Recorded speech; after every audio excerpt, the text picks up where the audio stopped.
ఓం నమః శివాయ. ఓం నమో నారాయణాయ. కర్మ నివారణ నరదృష్టి నివారణ కాళభైరవాయై నమో నమః.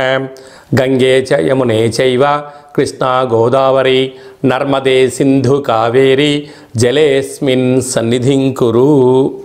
మా ఛానల్కి స్వాగతం. చూస్తున్న వీక్షకులకు ప్రేక్షకులకు ప్రియ కాళభైరవ బంధువులకి స్వాగతం పలుకుతూ మమ్మల్ని ఎంతగానో ఆదరిస్తూ ఉండబడినటువంటి ప్రియ సోదర సోదరీమణులకు జ్యోతిష్య అభిమానులకు పుష్కర స్నాన అభిలాషులకందరికీ స్వాగతం పలుకుతూ ఈ మే నెలలో 1వ తారీఖు నుండి 31వ తారీఖు వరకు పుట్టినటువంటి వారందరికీ కూడా ముందస్తుగా జన్మదిన శుభాకాంక్షలు. గతంలో వివాహం చేసుకున్న వారికి వివాహ వార్షికోత్సవ శుభాకాంక్షలు. ఈ మే నెలలో 12 సంవత్సరాల తర్వాత వచ్చేటువంటి నర్మదా నది పుష్కరాల స్నానాలు, వృషభ రాశిలో గురువు 12 సంవత్సరాల తర్వాత సంచారం చేయడం వలన మనమందరము కూడా నర్మదా నది పుష్కర స్నానాన్ని ఆచరింపచేసుకుందాం. గతించిన పెద్దవారందరికీ పిండ ప్రధాన శ్రాద్ధ కార్యక్రమాలు పెట్టేసి వారి ఆశీస్సులు మనకు శ్రీరామ రక్ష అని చెప్పి గమనించాలి. ద్వాదశ రాశుల్లో గ్రహ గమనాలు ఒకసారి వీక్షింపచేద్దాం. మేషరాశిలో రవి శుక్ర సంచార స్థితి, వృషభ రాశిలో ఏడాది తర్వాత దేవగురు బృహస్పతి సంచార స్థితి, కన్యరాశిలో కేతు సంచార స్థితి, కుంభరాశిలో శనైశ్వర స్వామివారి స్వక్షేత్ర సంచార స్థితి, మీనరాశిలో కుజుడు బుధుడు రాహు సంచార స్థితితో ద్వాదశ రాశుల్లో గ్రహ గమనాలు ఈ విధంగా ఉన్నాయి. మకర రాశి వారికి చైత్రమాస అమావాస్య సందర్భంగా ఎలాంటి విధులను పాటించాలో తెలుసుకుందాం. ఒకవైపు ఏలనాటి శని శివరార్థ సంచార స్థితి ఉండడం, 12 సంవత్సరముల తర్వాత వృషభ రాశిలో గురువు సంతాన స్థానంలో సంచారం చేయనప్పుడు మకర రాశి వారికి ఎలా ఉండబోతుందో ఈ వీడియోలో సవివరంగా సంపూర్ణంగా తెలుసుకుందాం. మకర రాశిలో ఏ నక్షత్రాలు వస్తాయనగా ఉత్తరాషాఢ నక్షత్రంలోని 2, 3, 4 పాదాలు, శ్రవణ నక్షత్రంలో 4 పాదాలు, ధనిష్ఠా నక్షత్రంలోని 1, 2 పాదములు కలిపితే మకర రాశి అవడం జరుగుతుంది. చాలామందికి పుట్టినటువంటి కాల సమయంలో డేటా ఆఫ్ బర్త్లు లేనటువంటి కారణం వలన పేరు యొక్క మొదటి అక్షరాన్ని అనుసరిస్తూ ఆ రాశిని తెలుసుకొని ప్రయత్నం చేద్దాం. ఏ అక్షరాలు ఉన్నట్లయితే బో, జా, జీ, జూ, జే, జో, ఘ, గా, గి అక్షరాల వారందరూ కూడా మకర రాశి జాతకులే. మకర రాశి యొక్క అధిపతి శని భగవానుడు. వీరికి ఏలనాటి శని శివరార్థ సంచార స్థితి ఉండడం ఒక రకమైనటువంటి పరిస్థితిగా భావించగలగాలి. కనుక మకర రాశి జాతకులు అనగానే జలరాశి అవడం వలన నీటి వ్యాపారాలు, హోటల్ వృత్తులు, అలాగనే మెడిసిన్, ఔషధాలు, అదే కాకుండా మొక్కలు, చేపలు, రొయ్యలు, ఆహార ఉత్పత్తులు, కూరగాయలు ఎక్స్పోర్ట్స్ అండ్ ఇంపోర్ట్ చేసేటువంటి వారందరూ, అదే కాకుండా ఎక్కువ శాతంగా వీళ్ళు డాక్టర్ వృత్తిని ఎంచుకోవడము, కార్పొరేట్ ప్రపంచాన్ని శాసించే వాళ్ళు ఎవరయ్యా అంటే ఈ యొక్క మకర రాశి జాతకులే. ఎందుకనగా రాశాధిపతి శని అవ్వడం వలన యంత్రాలు, ఆయుధాలు, కొరముట్లు, గనులు, అలాగనే మైనింగ్స్, రోడ్లు, భవనాలు, గృహ నిర్మాణ కార్యక్రమాలు చేసే వారికి కూడా చాలా అరుదైనగా, అంటే వీళ్ళు ఏమిటయ్యా అంటే అనుభవించడానికే పుట్టేవారు ఎవరయ్యా అంటే మకర రాశి జాతకులే. ఎందుకనగా కళవు వెంకట నాయక అన్నట్టుగా వెంకటేశ్వర స్వామి వారి యొక్క జన్మ నక్షత్రం కూడా శ్రవణ నక్షత్రము, అది మకర రాశిలో ఉండడం వలన భోగ పురుషుడు ఎలా ఉంటాడో ఇంట్లో ఒక్క మకర రాశి జాతకులు ఉంటే ఇంట్లో వాళ్ళందరూ కష్టపడుతూ ఉంటే వారు దాన్ని ఆస్వాదిస్తూ అనుభవిస్తూ మళ్ళీ వారే వీళ్ళకి సలహాలు సూచనలు ఇచ్చే పరిస్థితి ఉంటుంది. కనుక వీరంతా అదృష్టవంతులు ఎవరు లేరు అని చెప్పి గమనించగలగాలి.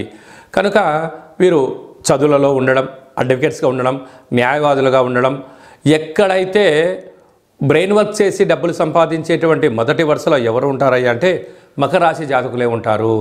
కనుక వీరికి 2వ స్థానంలో శని భగవానుడు ఉండడం వల్ల కష్టపడకుండా డబ్బులు ఎలా సంపాదించాలో వీళ్ళకు బాగా తెలుసు. తృతీయంలో కుజుడు బుధుడు రాహు సంచార స్థితి ఉండడం వల్ల ఇటు తల్లిదండ్రుల నుంచి అటు అత్తమామల నుంచి ఆస్తిపాస్తులు వారి సొంతమవుతాయి. అర్ధాశ్రమ రవి శుక్రుడు కావడం వలన దయచేసి ఇది వేసవి కాలం అవ్వడం వలన ఎండలో దయచేసి ప్రయాణం చేయొద్దు. భూతత్వము అగ్నితత్వము వాయుతత్వమైనటువంటి ఆయుధాలతో దయచేసి చెలగాటం ఆడవద్దు.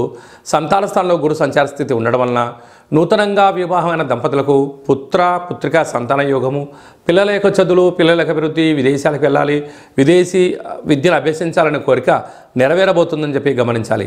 భాగ్యస్థానంలో కేతు సంచార స్థితి ఉండడం వలన ఏ భార్య అయితే భర్తను గౌరవించబడతాడో, ఏ భర్త అయితే భార్యను గౌరవించబడతారో అన్యోన్య గృహస్థాస్తుల జీవితంలో వీరికి తిరిగి ఉండదు. కనుక ఈ చైత్రమాస అమావాస్య సందర్భంగా మీ జన్మ నక్షత్రం రోజున అష్టమి అమావాస్య పూర్ణిమ సందర్భంగా దూరావాయు జల ప్రయాణాలు పెట్టుకోకపోవడం ఉత్తమోత్తంగా భావించగలగాలి.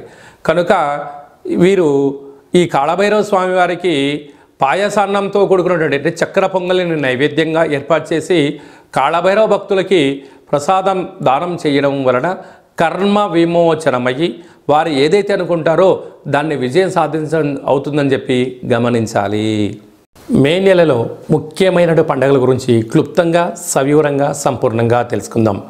1వ తారీఖు నుండి 12వ తారీఖు వరకు నర్మదా నది పుష్కరాలు.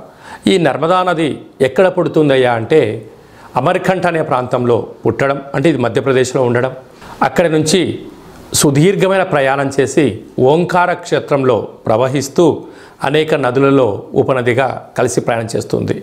కనుక మనమందరము కూడా ఓంకార క్షేత్రాన్ని దర్శించినట్లుగా పుష్కర స్నానం చేసుకుందాం, ముక్కోటి దేవతలకు ఆశీస్సులు పొందుదాం. 12 సంవత్సరాల తర్వాత జరుగుతూ ఉండబడినటువంటి ఆ నర్మదా ఈశ్వరుణ్ణి స్మరిద్దాం, ధ్యానిద్దాం. గతించిన పెద్దవారందరికీ కూడా శ్రాద్ధ కర్మలు, పిండ ప్రదానాలు పెట్టేసి వారి యొక్క ఆశీస్సులు పొంది శ్రీరామ రక్షగా భావిద్దాం. అలా కుదరలేదు, వెళ్ళలేదు అనుకుంటున్న వారందరూ కూడా ఈ కింది నెంబర్ని మీరు సంప్రదించినట్లయితే, మీ గోత్రామాలు పంపించినట్లయితే నర్మదా నది దగ్గర నుంచి మీకు వాట్సాప్ కాల్ ద్వారా ప్రత్యక్షంగా ప్రసారంగా చూపిస్తూ మీకు పుష్కర పూజా కార్యక్రమాలు, గతించిన వారికి పిండ ప్రదానాలు చేయించి ప్రసాదంగా కూడా ఆ నర్మదా నది జలాలను మీకు ప్రసాదంగా అందజేయడం జరుగుతుంది. ఆసక్తి గలవారు ఈ కింద నెంబర్ని సంప్రదించగలరు. అలాగనే మనం ఇంకనూ ఈ యొక్క మే మాసంలో అద్భుతమైన విజయం సాధించగలగాలి అన్నట్లయితే ఈ యొక్క పాత్ర కంచు పాత్ర. ఈ పాత్రలో 12 రాసులను అచ్చు వేయడం జరుగుతుంది. కనుక ఈ పాత్ర వల్ల ఉపయోగాలేదో ఒకసారి గమనిద్దాం.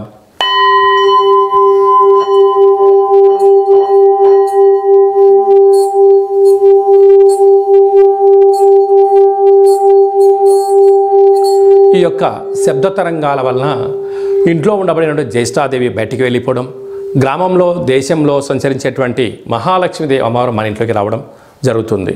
అలాగనే ఈ పాత్రతో పాటు మనకు ప్రతిరోజు కాళభైరవనామ స్మరణ చేసే అదృష్టం కూడా కలుగుతుంది. అలాగే ఇంట్లో కూష్మాణ దీపం పెట్టడం వల్ల నరదృష్టి, శత్రు ప్రభావాలు తొలగిపోతాయి. అలాగనే తాంత్రికపరమైన దోషాలు కూడా తొలగిపోతాయని చెప్పి గమనించాలి.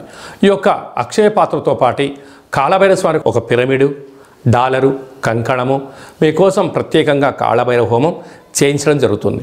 మన యొక్క దేవాలయంలో శుద్ధాష్టమి, పూర్ణిమ, బహుళాష్టమి, అమావాస్య తిథులందు నిత్యము కాళభైరవ హోమ కార్యక్రమాలు చేయించడం జరుగుతుంది. అలాగనే దిష్టిని కూడా 27 రకాల వస్తువులతో మీకు దిష్టి తీయించడం కూడా జరుగుతుందని చెప్పి గమనించాలి.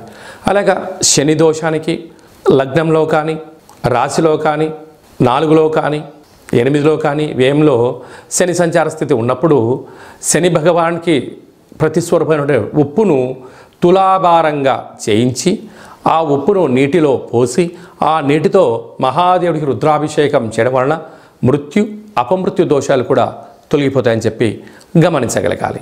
కనుక ఈ దురదృష్టాన్ని తొలగించుకొని అదృష్టానికి స్వాగతం పలకాలి అనుకుంటున్న వారికి అందరికీ కూడా మన యొక్క దేవాలయంలో కర్మను దానం చేయడం జరుగుతుంది. ఈ కాళభైరవ సేవకులు మీ యొక్క గోత్రనామాలు చెప్పి మీరు ఏదైతే వ్యాధితో, ఏదైతే రుణంతో, ఏదైతే సమస్యలతో, ఏదైతే రుణ సమస్యలు, కోర్టు సమస్యలు, వివాహ సమస్యలు, సంతాన సమస్యలు, ఒక్కొక్క ఒక రకమైన సమస్య ఉంటుంది. కనుక ఆ సమస్యను సంపూర్ణంగా నివారించే శక్తి కాళభైరవుడికి ఉంటుంది. కనుక కాళభైరవుడి సేవకులుగా మీ కర్మను మేము తింటున్నాము, మీకు ఉత్తమగతులైనటువంటి జీవితాన్ని ప్రసాదించునుగాక, ఒక ధర్మాత్ములాగా, ఒక గుణవంతుడులాగా, సత్ప్రవర్తన కలిగిన వ్యక్తిగా, దీర్ఘాయుష్మంతులుగా మీకు ఏది కావాలంటే అది వరాన్ని ప్రసాదించడం జరుగుతుందని చెప్పి గమనించాలి. కనుక మనమందరం కూడా కర్మను దానం చేసుకుందాం, అదృష్టాన్ని పొందుదామని చెప్పి తెలుసుకోవడం జరుగుతుంది. కనుక ఆసక్తి గలవారు మీ సమస్యలోంచి త్వరితగతిన బయటపడాలంటే కలియుగ కాలంలో కాళభైరవ స్వామి వారికి కర్మను దానం చేసి అదృష్టాన్ని పొందే మార్గం ఇదొకటే అని చెప్పి గమనించాలి. అలాగే మీ వ్యక్తిగత జాతకం తెలుసుకోవాలనుకుంటున్నారా? మీ పేరు, పుట్టినటువంటి తేదీ, నెల, సంవత్సరం, సమయం మీరు రాసి వాట్సాప్లో పంపించగలిగినట్లయితే సంపూర్ణ 100 సంవత్సరాల జాతకం రాసి పంపించడం జరుగుతుంది. మీరు పుట్టినప్పుడు గ్రహ గమనాలు ఎలా ఉన్నాయి, ప్రస్తుతం ఎలా ఉంటున్నాయి, రాబోయే కాలంలో ఎలా ఉండబోతున్నాయో సవివరంగా సంపూర్ణంగా తెలియచేస్తూ మీరు విజయం సాధించేంత వరకు మా వైపు నుంచి మీకు ఆధ్యాత్మిక సలహాలు, సూచనలు ఇవ్వడం జరుగుతుంది.